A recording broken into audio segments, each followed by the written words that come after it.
Pourquoi les médiums n'ont-ils pas prédit la crise sanitaire? Peut-on changer l'avenir? L'au-delà nous donne-t-il des clés pour évoluer? La médiumnité est-elle héréditaire? Quel est le rôle du médium dans notre société? En ces temps troublés où la pandémie a affecté tous les domaines de la vie, Karine Benz-Cortia s'interroge, comme chacun d'entre nous, sur le devenir de l'humanité. Grâce à ses facultés médiumniques, elle nous offre un éclairage sensible ainsi que des révélations troublantes, enrichies d'histoires et d'anecdotes vécues, afin de redonner du sens à nos relations et de l'harmonie à nos existences. Karine Ben-Cortia est consultée dans le monde entier depuis plus de 30 ans. Classée dans le top 10 des meilleurs médiums de France, elle est réputée dans les univers du cinéma, de la télévision, de la politique, de la magistrature et de la recherche médicale. Elle se décrit comme une sorte de messagère bienveillante et dévouée. Elle est la co-auteure de « Secrets de consultation d'un médium » paru chez le même éditeur. Des outils pour comprendre et évoluer. Le rôle d'un médium est de transmettre les messages reçus. Encore faut-il pouvoir les décoder. Je ne parle pas ici d'interprétation, laquelle, ainsi que je l'ai expliqué, est sujette à caution, inspirée par mes propres connaissances et par les influences extérieures auxquelles je suis moi-même soumise. C'est au langage de l'au-delà auquel je fais référence, un code qu'il n'est pas souvent aisé de déchiffrer. C'est une des raisons pour lesquelles, depuis longtemps, je me suis intéressée aux outils qui favoriseraient la compréhension du message reçu. Je me qualifie de médium cherchant, à la fois pour comprendre, mais aussi afin d'évoluer sur le plan personnel. Le don qui est le mien doit, à mon sens, servir à élargir nos vues sur l'humanité, sur ce que sont la vie et l'après-vie. Je ne dois pas l'exercer bêtement, sans me soucier des conséquences, mais, au contraire, l'utiliser comme support pour, à mon modeste niveau, enrichir notre compréhension. Je n'ai pas fait de longues études, et, pour noircir le tableau, j'ajouterai que ma dyslexie a eu des répercussions défavorables sur mon parcours scolaire. Cependant, en devenant médium professionnel, je me suis replongée dans les lectures et dans les recherches afin d'affiner mes facultés. Or, l'importance des chiffres dans mes flashs m'a toujours étonnée. J'ai une affinité particulière avec ceux-ci. Depuis que je suis enfant, je m'interroge sur ce qui a bien pu se passer avant ma vie. Les concepts de réincarnation et de vie antérieure m'étaient totalement étrangers, mais au fond de moi, j'étais persuadée que j'avais eu une autre existence avant celle-ci. J'étais également fascinée par les États-Unis. Je regardais les reportages à la télévision qui s'y rapportaient, non en tant que simple destination touristique, mais en tant que documentaire sur un pays qui avait été autrefois le mien. La nuit, je rêvais que je me promenais dans les rues d'une ville américaine. J'avais un parent qui avait fait le tour du monde avant de poser ses valises définitivement sur la côte californienne, un oncle d'Amérique qui acceptait de m'accueillir dans sa maison. J'avais 20 ans, un point de chute aux États-Unis, et j'ai tout lâché pour aller jusqu'au bout de mon rêve. Le virus nous a brutalement rappelé notre condition humaine. Nous sommes fragiles et mortels. Nous avons tendance à dissimuler, à effacer ce passage vers l'au-delà. Nous mourons aujourd'hui solitaires dans les hôpitaux. Souvent, la perte de nos parents sera la première fois où nous serons confrontés à un corps sans vie. D'un seul coup, la pandémie nous a mis face à notre finitude. Tandis que les confinements et les restrictions ont mis en lumière ce qui fait le sel de la vie. Nous attendons tous impatiemment la réouverture des salles de spectacle, des restaurants, des cafés, de pouvoir voyager, sortir, danser et surtout de renouer des relations humaines. Néanmoins, les distractions ne sont souvent qu'un moyen d'étirer et de supporter dans le temps l'existence, mais pas de vivre. Pour reprendre la formule du philosophe paysan-poète Gustave Thibon, il ajoutait « Ne pas mourir est une chose, vivre en est une autre ». Nous voyons poindre l'aurore douteuse et bâtarde d'une civilisation où le souci stérilisant d'échapper à la mort conduira les hommes à l'oubli de la vie. Le désarroi et la frustration que nous expérimentons peuvent nourrir une réflexion plus profonde.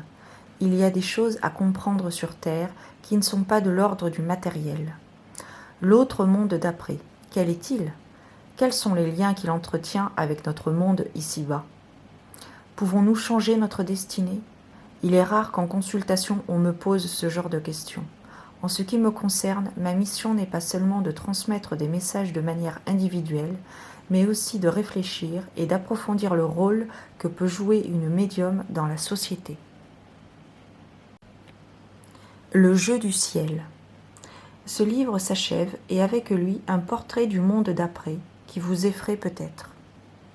Pourtant, il faut réussir à prendre de la hauteur sur les événements et ne pas nous contenter de juger notre existence à l'échelle de notre durée de vie sur Terre et dans notre siècle. Nous sommes bien plus que cela. Chacun d'entre vous est venu poser sa pierre à l'édifice afin d'aimer, être aimé, pardonner et être pardonné. Nous sommes tiraillés entre une vie matérielle, incarner ou subvenir aux besoins du corps et du mental est essentiel à notre survie et, en même temps, tout en nous aspire à plus grand, à une soif d'amour. Rappelons-nous que nous n'emporterons pas notre compte en banque ou nos titres honorifiques dans l'au-delà. Ça ne veut pas dire qu'il faut les négliger sur Terre, mais dans l'au-delà, seules compteront les émotions. Mais attention, pas celles qui se traduisent par un like ou un cœur sur les réseaux sociaux.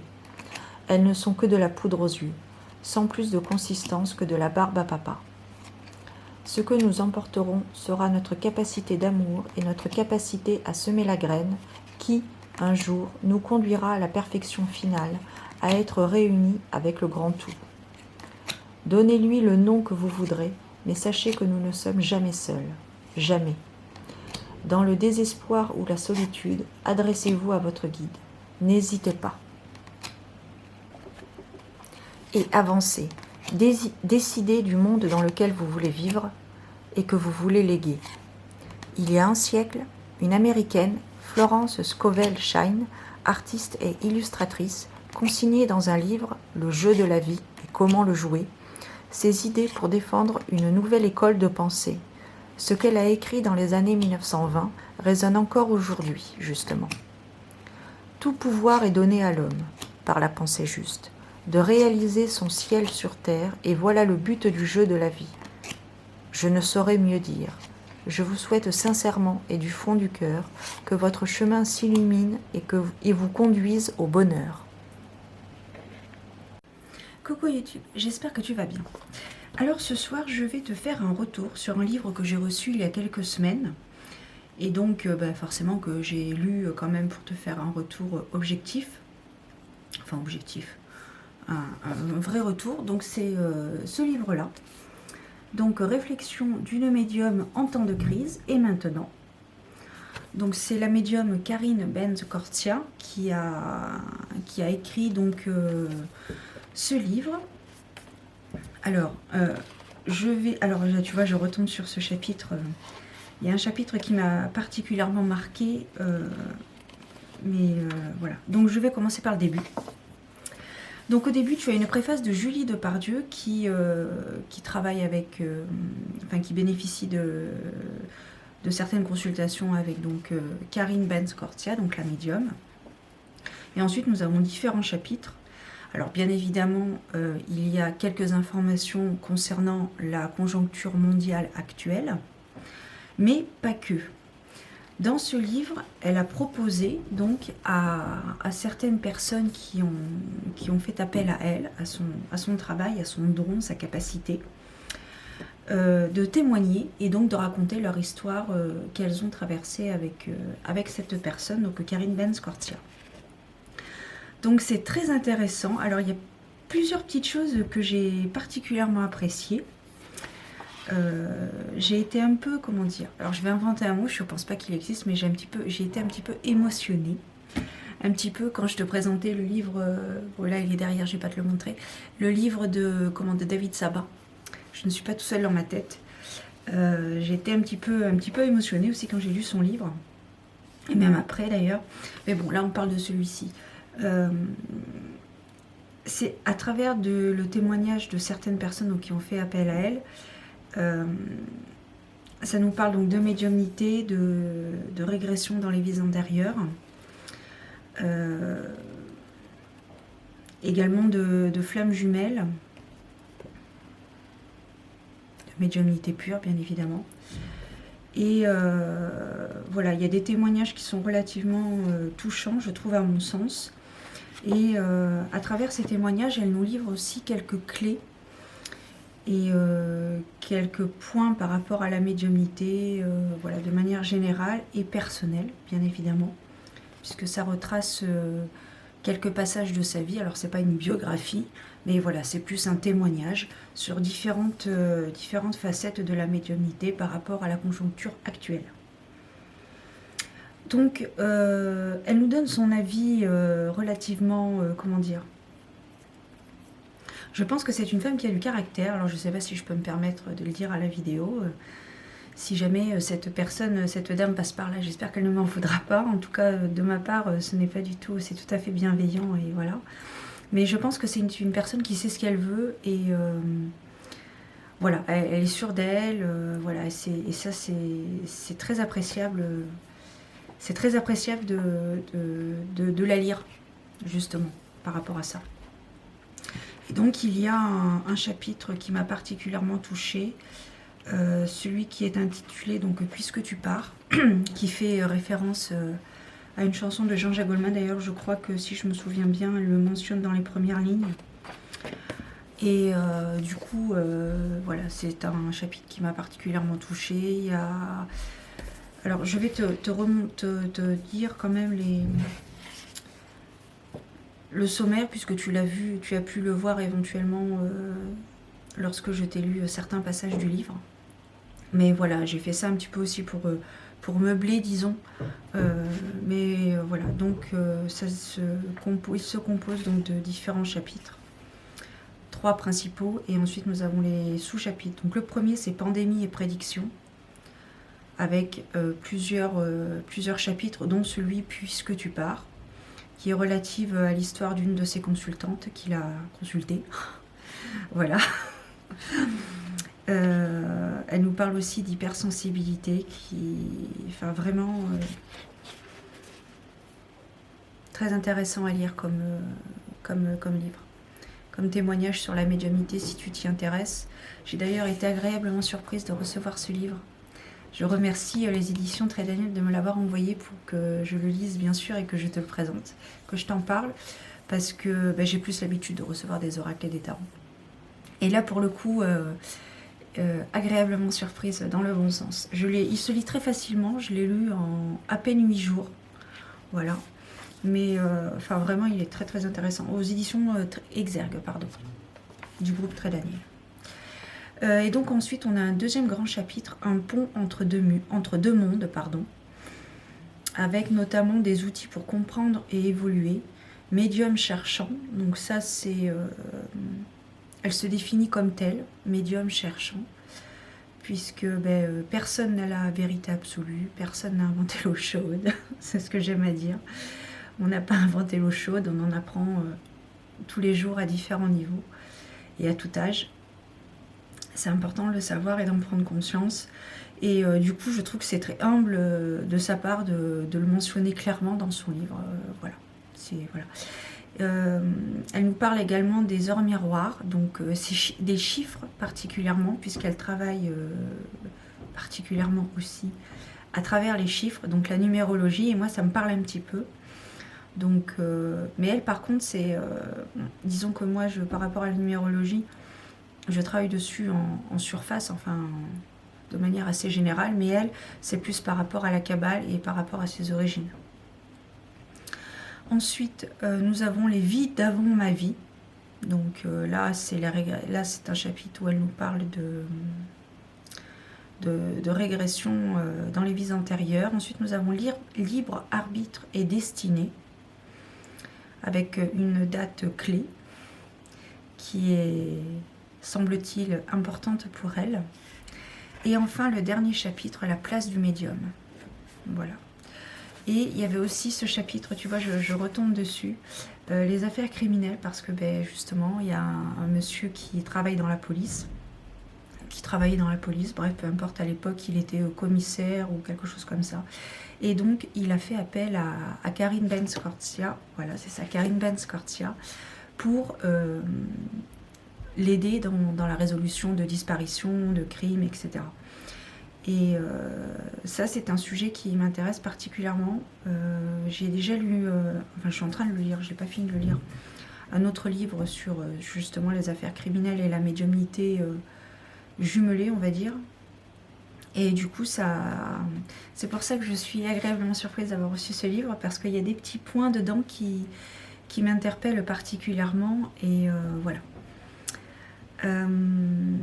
Et enfin, vous avez un autre chapitre, une affaire de famille, donc l'autre moitié de moi-même et les familles d'âme, puisqu'elle nous parle des familles d'âme également, en surface. Voilà, et ensuite vous avez donc le jeu du ciel et les remerciements. Donc voilà, donc c'est un livre, il n'y a pas d'image, mais voilà, les pages se lisent simplement. Voilà, il y a des informations très intéressantes et je la rejoins totalement sur certains points. C'est pour ça que j'aime bien ce livre et que je vais le garder. Voilà. Donc c'était mon retour et puis mon avis. Et puis je crois que je t'ai un petit peu parlé de moi aussi. Mais bon, bref, c'est pas grave. La médiumnité et moi, de toute façon, voilà. Bref, donc c'était un retour et mon avis donc sur le livre Réflexion d'une médium en temps de crise et maintenant, de Karine Ben-Scortia, produit aux éditions Exergue. Je te dis le prix de 17 €. Et c'est un bon livre, intéressant. Si tu t'intéresses à la médiumnité, que tu recherches un témoignage, ou voilà, si ça t'intéresse, si tu veux poursuivre dans la médiumnité, je te conseille ce livre. Il est vraiment très très bien. Il va rejoindre ma collection. Voilà, voilà. Bon, bah écoute, je vais te laisser là. C'est fini. Est-ce qu'on se pigerait pas une petite carte? On se pigerait pas une petite carte? Qu'est-ce que je vais prendre? Tiens, je vais prendre le Lunasol, le tarot Lunasol. J'utilise beaucoup en ce moment. Il est très lumineux pour moi et actuellement je traverse une période